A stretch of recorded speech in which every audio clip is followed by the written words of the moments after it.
পরের টাকা ও পরের সম্পদ মেরে দিয়ে মসজিদে গিয়ে সেজদায় জান্নাত খোঁজা, এটা ভণ্ডামি ছাড়া আর কিছুই নয়। নিজের জীবনের চেয়ে মূল্যবান কোনো সম্পদ নেই। আপনি যেদিন এই পৃথিবীতে নেই, তার মানে আপনার অস্তিত্ব নেই। ক্ষমতা সব সময় থাকে না। আজ তুমি যাকে দুর্বল ভেবে অবহেলা করছো, মনে রেখো সময় কিন্তু আপনারও আসবে। জীবনে হোঁচট খেলে কখনো মন খারাপ করবেন না। ধাক্কা না খেলে কখনো শিক্ষা হয় না।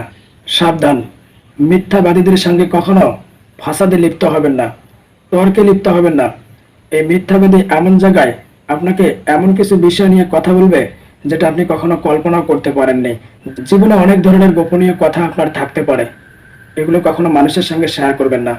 গোপন কথা গোপনে রাখা মানে নিজেকে নিরাপদ রাখা। সামান্য একটু ভুল হলে আপনার প্রিয়জন আপনাকে ছেড়ে চলে যায়, কিন্তু আমার আল্লাহ, তার কাছে আপনি কত ভুল করেছেন, কত অপরাধ করেছেন, যার হিসাব আপনি দিতে পারবেন না, কিন্তু আমার আল্লাহ এগুলো সব ক্ষমা করে দিবেন। একটা জিনিস কি জানেন?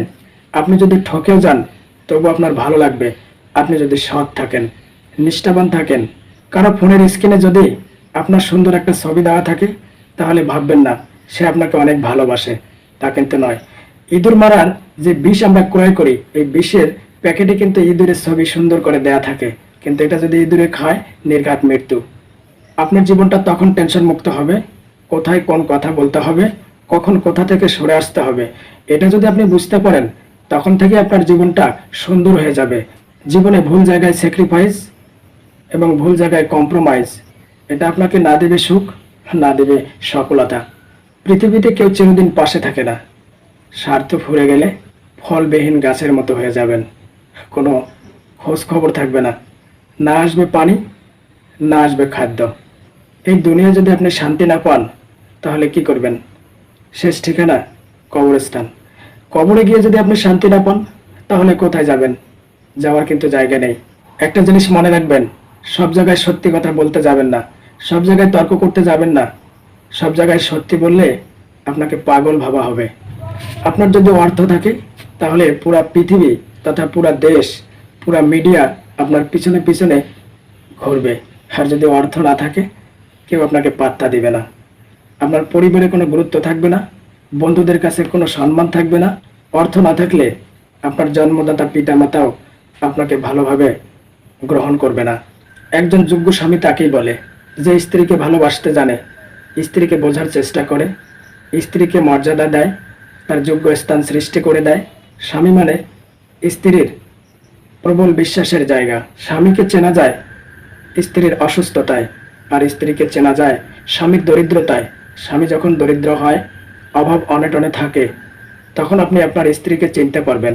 আপনি যদি চান আল্লাহ আপনার মঙ্গল করুক, আপনার ভালো করুক, তাহলে আপনি আল্লাহর সমস্ত সৃষ্টিকুলকে ভালোবাসুন। খারাপ লোকের সাথে বন্ধুত্ব বা শত্রুতা কোনোটাই করা উচিত নয়। কেননা কয়লা যখন গরম হয়, তখন আপনি যদি সেখানে হাত দেন, তাহলে আপনার হাতে ফোসকা পড়বে, আর যদি শীতল হয়, হাত দিলে কালি লাগবে। সুতরাং খারাপ লোক থেকে দূরে থাকুন, ভালো থাকবেন।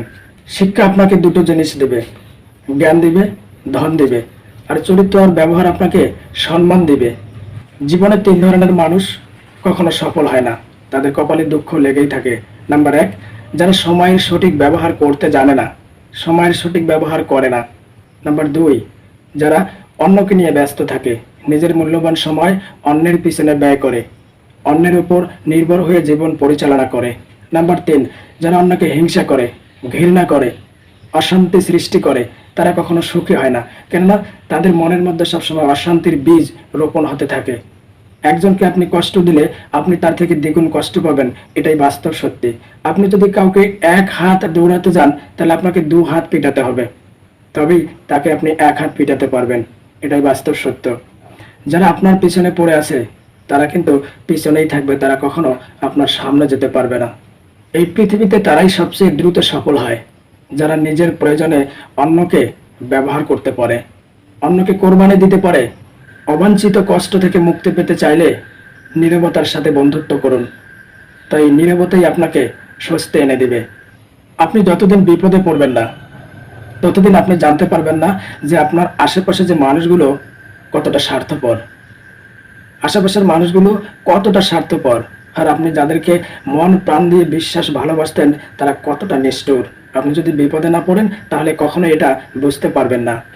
একটা বাস্তব কথা শুনি, ব্যস্ত মানুষেরা কখনো মন খারাপ করার সুযোগ পায় না।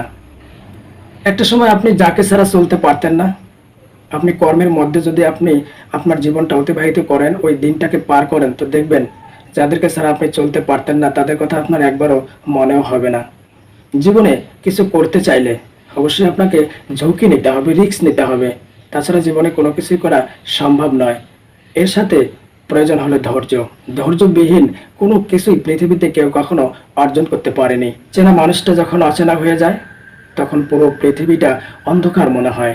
মনে হয় কোথাও একটু নিঃশ্বাস ছাড়তে পারবো, কোথাও একটু বুক ভরে নিঃশ্বাস নিতে পারবো। এই দুনিয়াটা হলো ভাড়া বাড়ির মতো। আপনি যত সুন্দর করে গোছান, যত ভালো করে পরিপাটি করে গুছিয়ে তোলেন, বাড়িওয়ালার নোটিশ পেলে আপনাকে বাড়ি ছেড়ে যেতে হবে। শিক্ষা যদি রিক্সা চালায় শহরের পথে, আর মূর্খ যদি শাসন করে, তাহলে এই সমাজের পতন আপনি কখনো ঠেকিয়ে রাখতে পারবেন না। এই পৃথিবীতে নিজে ভালো থাকতে চাইলে একটু স্বার্থপর হতে হবে, তা না হলে সম্ভব নয়। আর যদি আপনি মানুষের কাছে ভালো হতে চান তাহলে নিঃস্বার্থ হতে হবে।